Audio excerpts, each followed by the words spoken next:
Boa noite a todos. Agradecemos a presença de vocês, encarnados, e também dos nossos irmãos, que aqui também vêm, como nós, para refletirmos sobre as lições deixadas por nosso Mestre Jesus. E antes da lição, vamos fazer a nossa divulgação do canal do YouTube, Caminheiros da Luz Porto. Então, as palestras que são gravadas estão lá. Então, várias palestras. Então, quem tiver curiosidade, é só entrar no YouTube e escrever Caminheiros da Luz Porto, ok?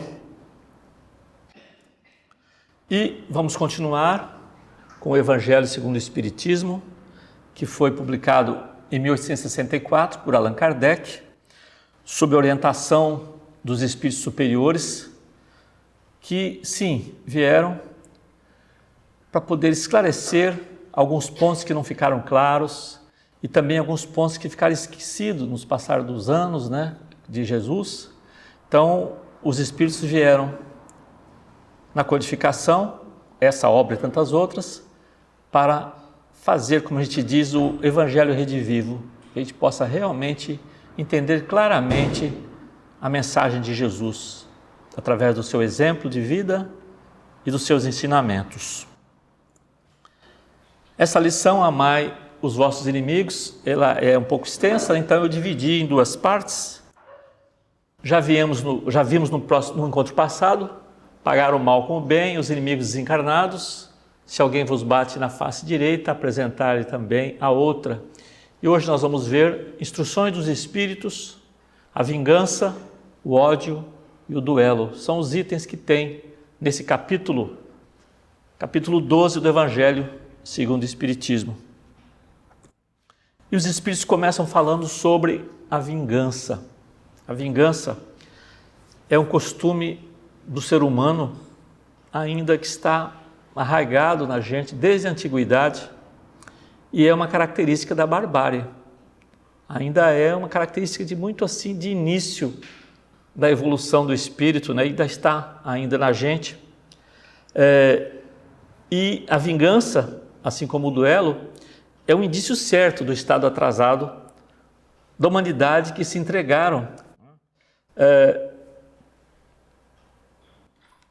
aos espíritos que também conseguem inspirá-lo através dessa vingança, desse duelo. Essas competições arraigadas, muitas vezes, que levam muitos séculos para serem terminadas, com a conciliação de espíritos. Então, a gente fala, por que existem espíritos que nos inspiram ao mal? Porque nós ainda somos assim, estamos ligados ainda ao mal. Então, as pessoas que estavam aqui, os espíritos que desencarnaram, ficaram lá. Estão do outro lado, muitas vezes ainda, por ignorância, arraigados ao mal. Assim como os espíritos bons que estão aqui, eles desencarnam e lá do outro lado vão ser os espíritos benfeitores, os protetores, tá certo?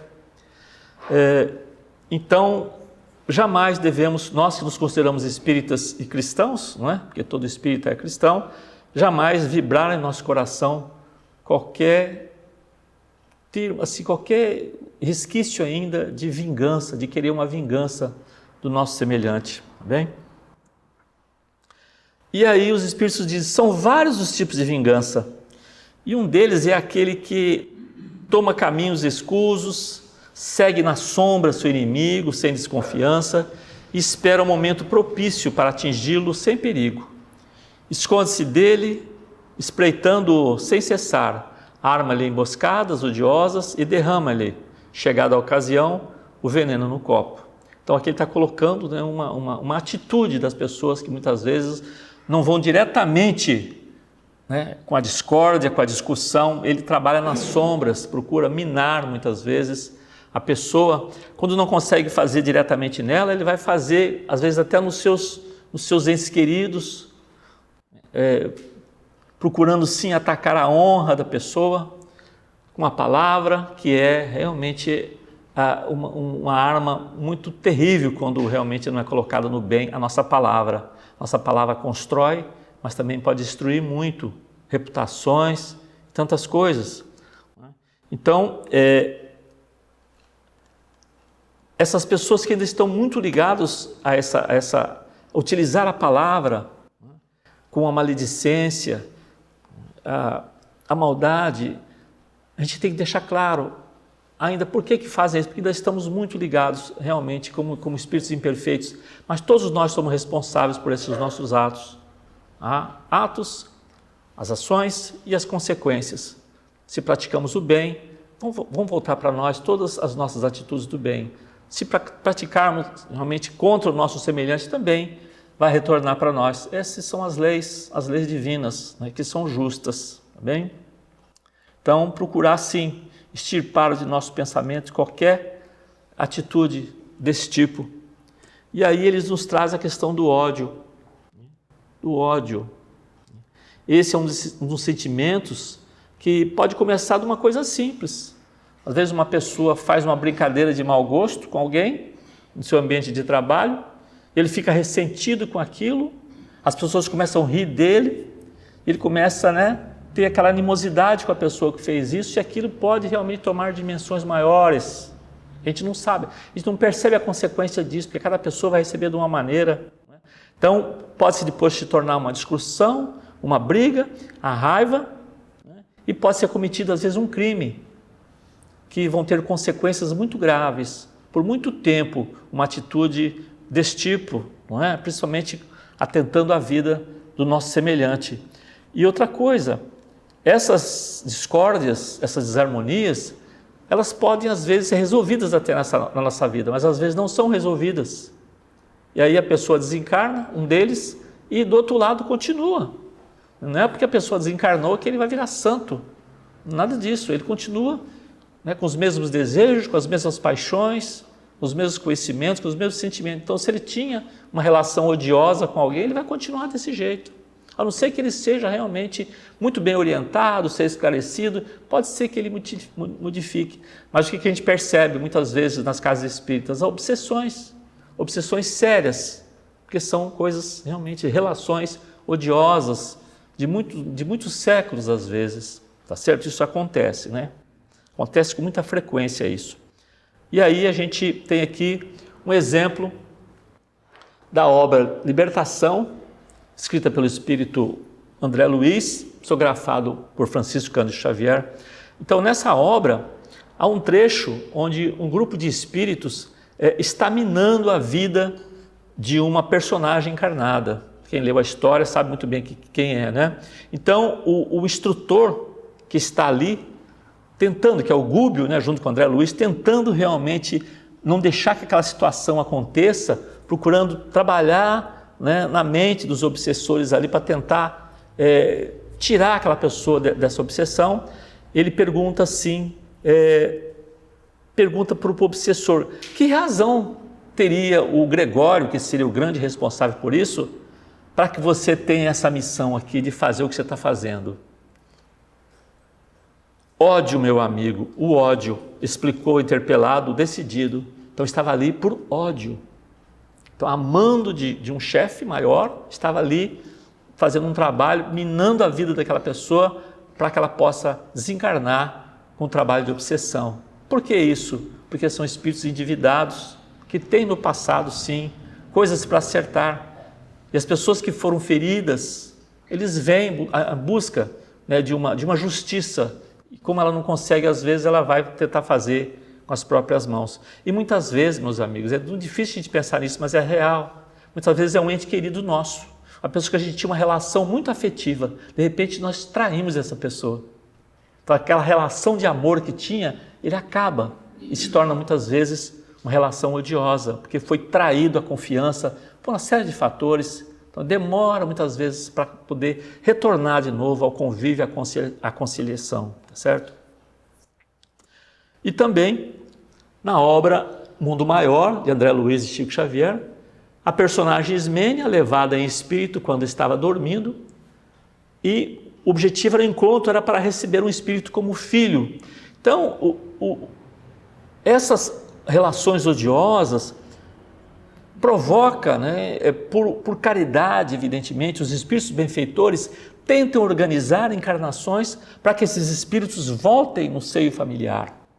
Assim, então vem uma mãe com o filho, que é o inimigo do passado, vem um pai com o seu irmão, que também é o inimigo do passado, para que possam realmente terminar com esse ódio. É isso? Então, esse trabalho exige, evidente, muita dedicação dos benfeitores espirituais, muita paciência e, principalmente, muito amor ao semelhante. E, às vezes, na maioria das vezes, esses espíritos benfeitores nem conhecem a pessoa. Não é um ente querido dela, simplesmente é um irmão em sofrimento, ou uma irmã em sofrimento. E eles vão ali, juntam uma equipe e vão lá para poder resolver aquele caso. Então esse aqui é um exemplo, tá? Que vem um filho que era um inimigo. Então repare como é que a história acontece. O pedido dos benfeitores espirituais para uma pessoa: minha amiga, estimaríamos receber a tua promessa de auxiliar nosso irmão Cláudio em futuro próximo. Cooperarás conosco em favor dele, recebendo-o nos braços abnegados de mãe, se a lei divina autorizar teu matrimônio? Então, fazendo essa pergunta para a mãe. Como é que foi feito isso? Quando a gente dorme.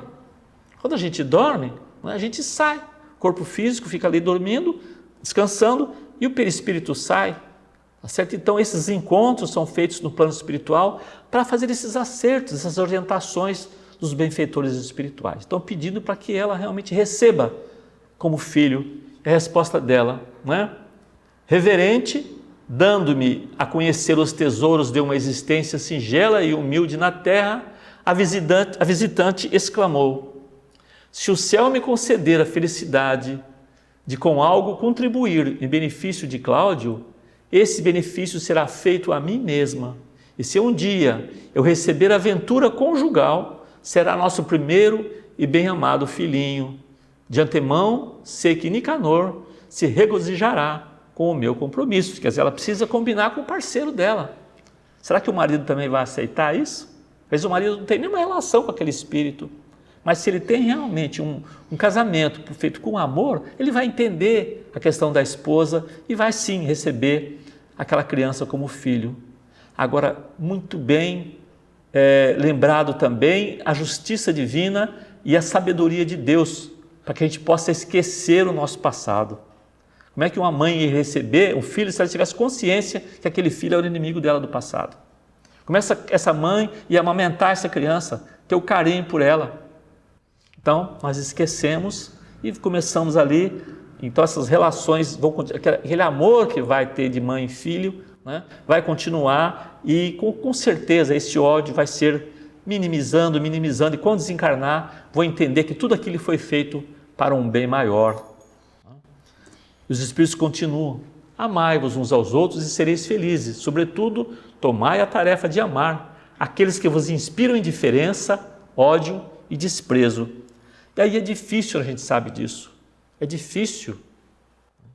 A gente tem dificuldade, às vezes, de amar os próprios parentes, os próprios da casa, da família.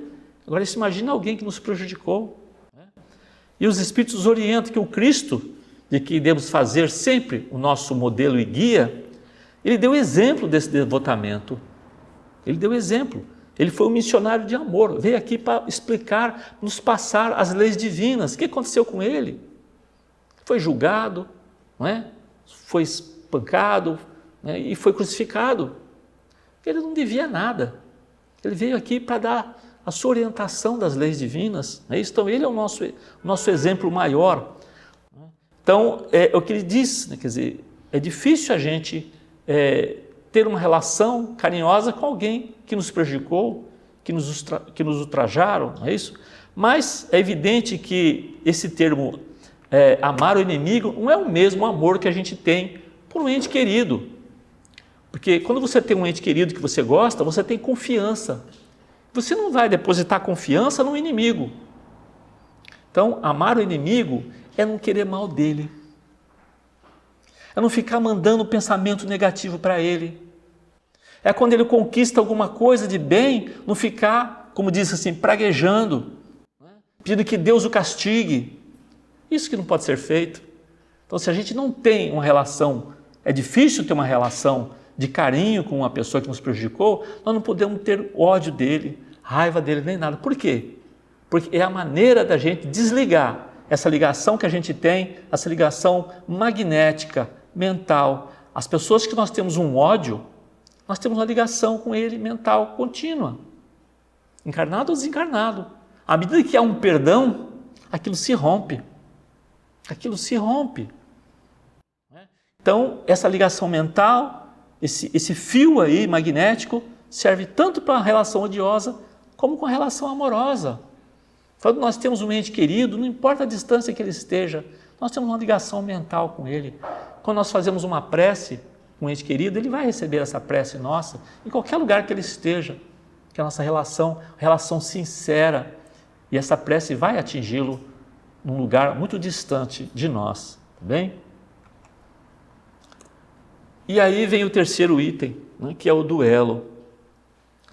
O duelo, pelo menos no livro lá que tem de Kardec, né, isso que mostra lá no Evangelho, e a gente pegando o termo duelo, se pegar a parte histórica, como é que era, é o combate entre duas pessoas para resolver questão de honra.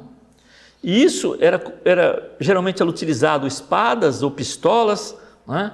E é uma coisa antiga, que vem do período medieval isso. Repara que também é coisa muito antiga, e até hoje ainda está, nós vamos ver como está ainda um pouco velada, mas ainda existe na nossa sociedade, né? Então muitas pessoas morreram, não só na Europa, mas também nas Américas, por causa dessa prática, né?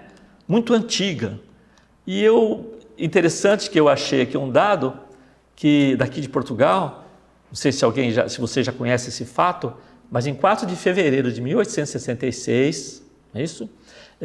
2 escritores importantes portugueses tiveram um duelo. Antero de Quental e Ramalho Ortigão. Eles tinham ali um problema, um começou a escrever falando do outro, tal, teve uma discórdia entre eles. Camilo Castelo Branco era amigo dos dois e ele tentou a conciliação dos dois, né? Não, deixa disso, né? Vamos esquecer isso. Ele tentou, mas não conseguiu. Então eles marcaram um duelo, né? E foi lá na Praça da Arca d'Água. É ali que foi, né? Aqui no Porto, que foi esse duelo. E logo nos primeiros momentos do duelo, o Ramalho Ortigão foi ferido, né? E já parou ali. Porque o duelo, você não precisa matar a pessoa, né? À medida que você feriu o outro, já a honra foi lavada. Essa é a cabeça do duelista, tá certo? Então, e segundo a história, né, que eu li sobre isso, eles tiveram isso daí e depois, com o passar do tempo, começaram, né, a ter uma amizade, ficaram muitos amigos, os dois, bons amigos, não é isso? Depois de ter acontecido tudo aquilo, tá certo? Então esse é um fato que aconteceu em Portugal. E outros duelos aconteceram aqui, tá? Mas depois, existia uma lei que era proibido, né? E muitas vezes faziam às escondidas esses duelos, tá bem? Aí diz o Evangelho, há crime no homicídio pelo duelo, porque muitas vezes a pessoa que vai duelar sabe da fraqueza do outro. Ele sabe que ele vai ser um vencedor, então ele vai cometer como se fosse um homicídio. Vossa própria legislação o reconhece. Ninguém tem o direito, em nenhum caso, de atentar contra a vida de seu semelhante. Crime aos olhos de Deus que vos traçou vossa linha de conduta. Aqui, mais do que por toda parte, alhures, sois juízes em vossa própria causa. Então, e muitas vezes isso aí tinha uma regra, era legalizado muitas vezes, em alguns países era legalizado. Então tinha as regras, como deve ser feito, tem que ter um padrinho, etc, etc. Mas tudo, realmente, se for analisar, é ainda um traço ainda da nossa ainda inferioridade com relação à parte espiritual, tá bem? O Livro dos Espíritos, na pergunta 759, o que diz? Pergunta de Kardec, que valor tem o que se chama ponto de honra em matéria do duelo? Resposta dos Espíritos, orgulho e vaidade, dupla chaga da humanidade. Eles são muito claros, né? Orgulho e vaidade. A pessoa não quer levar desaforo. Eu fui ofendida, minha honra foi ofendida. Eu não posso levar esse desaforo para casa. Eu tenho que, né? Eu tenho que lutar, né? Porque senão eu sou o quê? O que vão dizer de mim? Então a pessoa não tenta, às vezes, naquele momento, esquecer aquela palavra que foi dita, aquela injúria, ele poder esquecer aquilo, porque muitas vezes aquilo pode se tornar algo muito mais grave. Então está ali, ó, orgulho e vaidade, segundo os Espíritos, tá bem? E aí eu coloquei isso aqui não faz parte do Evangelho, tá? Isso aqui é coisa que eu coloquei, tá? alguns duelos da atualidade. Esse tema, como diz, é interessante que muitas práticas violentas elas foram sublimadas por causa do esporte. Então, muitas vezes as lutas que tinham de morte com espada virou o quê? Esgrima. Virou esgrima que tem até nas Olimpíadas, tá certo? Onde não existe ponta, né, nesses floretes, ali tem uma coisa eletrônica, quando encosta no outro, já deu o golpe, né? Então não precisa de machucar nem nada, vai por pontos que encontrou. Um ponto aqui, tem toda uma pontuação, e a pessoa é vencedora e não existe sangue. É isso? Então é um esporte, tá? Isso aí é uma coisa interessante, não é? Não precisa de uma luta mortal, tá bem? Só que esses duelos continuam muitas vezes, como a gente chama de os embates sociais. Mesmo tendo o esporte substituído algumas práticas nefastas, podemos dizer, ainda não nos desfazemos, sim, do orgulho, do egoísmo e da vaidade. Então, nós temos muitas vezes esses embates no dia a dia, no ambiente de trabalho, nas nossas relações sociais e às vezes com os próprios parentes, né? Ainda que atualmente não seja prática comum aquela feita com armas, temos o duelo das palavras violentas, ou do posicionamento radical, da ideologia ou imposição políticas, ou da dialeticidade tóxica, escrita e falada, tudo contrário à fraternidade, à caridade, à tolerância, à união entre as criaturas. Isso não está no Evangelho, tá, gente? Isso é uma publicação de uma agenda espírita do Brasil, mas é interessante essa mensagem, né? A palavra, as imposições políticas, a perseguição religiosa, uma série de coisas que também são embates muito sérios nos momentos atuais. Dessa forma, infelizmente, o duelo oriundo da ignorância humana quanto aos preceitos de Jesus ainda está efetivamente presente entre nós, mesmo que de uma forma velada. Então, os ataques nas redes sociais, isso aí é do dia a dia. É isso? As pessoas fazem, infelizmente, algo comum e é feito no anonimato. Você não sabe, você não pode ir lá querer processar a pessoa porque ela é anônima, não precisa muitas vezes você se identificar para fazer um comentário muito mal de uma pessoa, não é? Uma injúria, uma difamação, não é? Então, pessoas realmente são prejudicadas por causa de comentários na internet e as pessoas ficam muitas vezes sem punição. Sem punição da lei, mas nós temos uma lei interna nossa que chama consciência. Mais dia menos dia a nossa consciência vai nos cobrar, não é isso? E aí, na parte do Evangelho, Francisco Xavier diz o seguinte: quando a caridade for a regra de conduta dos homens, eles conformarão seus atos e suas palavras a esta máxima: não façais aos outros o que não quiseres que vos façam, que é de Jesus, não é? Então, sim, desaparecerão todas as causas de dissensões e com elas as do duelo e das guerras, que são os duelos de povo a povo. Então não é só questão pessoal. Nós temos duelos de famílias. No Brasil até hoje ainda existe isso, em regiões lá do Brasil, do sertão muitas vezes, famílias que já ficam se degladiando há muito tempo, há muitas gerações. Cometeu um crime, um vai comete com o outro, são de famílias. E nós temos atualmente o quê? Uma guerra, mais de uma guerra, né? Na Ucrânia, na Rússia, no Oriente Médio, temos aí duelos no momento que nós estamos participando e acompanhando tudo isso, infelizmente, tá bem? E para encerrar, meus irmãos, eu vou tomar a liberdade de ler essa mensagem fantástica, que é de uma obra chamada Vivendo o Evangelho, que é escrito por André Luiz, psicografia do médium Antônio Baduí Filho.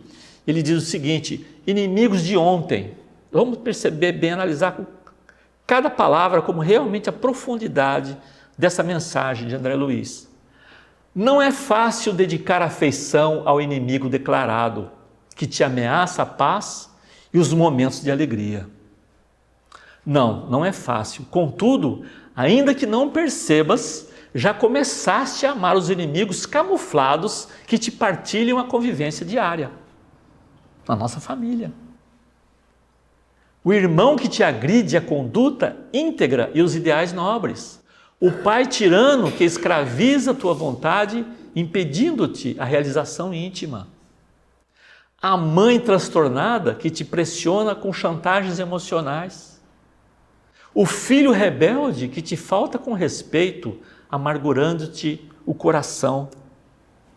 O marido exigente que te sufoca a liberdade de pensar e cerceia teus passos. A esposa mal-humorada que te mantém cativo a seus caprichos. O familiar irônico que não te poupa das críticas aos propósitos sinceros. O colega de trabalho que te endereça antipatia gratuita e palavras agressivas. O companheiro de ideal que sucumbe à competição e à inveja, dificultando-te o caminho. A doutrina espírita te explica, com a reencarnação, que são todos inimigos de ontem, disfarçados sob nova roupagem física, retomando do passado longínquo a teu convívio nos dias de hoje, para cobrar as dívidas do sentimento e acertar as contas da consciência. Embora adversários antigos, voltam com a promessa de tua ajuda na forma de compreensão, tolerância, paciência e perdão, a fim de que o veneno do ódio se desvaneça no bálsamo do amor. Olha que mensagem profunda, exatamente. Por que ter tolerância, paciência com aquele nosso parente, nosso familiar que a gente tem dificuldade de lidar com ele? No ambiente de trabalho. Por quê? Inimigos de ontem, que nós temos que conciliar. É muito difícil a gente fazer isso, mas é importante para o crescimento dele e principalmente também do nosso crescimento. Nós só podemos crescer espiritualmente quando nós entendermos que as diferenças individuais de cada um, nós temos que respeitar. As opiniões dos outros temos que respeitar. Se ele tem uma religião diferente da nossa, não podemos criticá-lo. Os costumes que ele tem, não podemos criticá-los. Temos que entender, cada um tem uma cabeça, cada um tem um sentimento, cada um tem uma cultura. Nós devemos ter clareza disso. É o que o Evangelho nos explica, né? Ter paciência, porque todos estamos juntos nessa caminhada evolutiva. E quando nós estamos juntos, fica mais fácil vencermos a nossa caminhada. Bem? Muito obrigado. Paz a todos.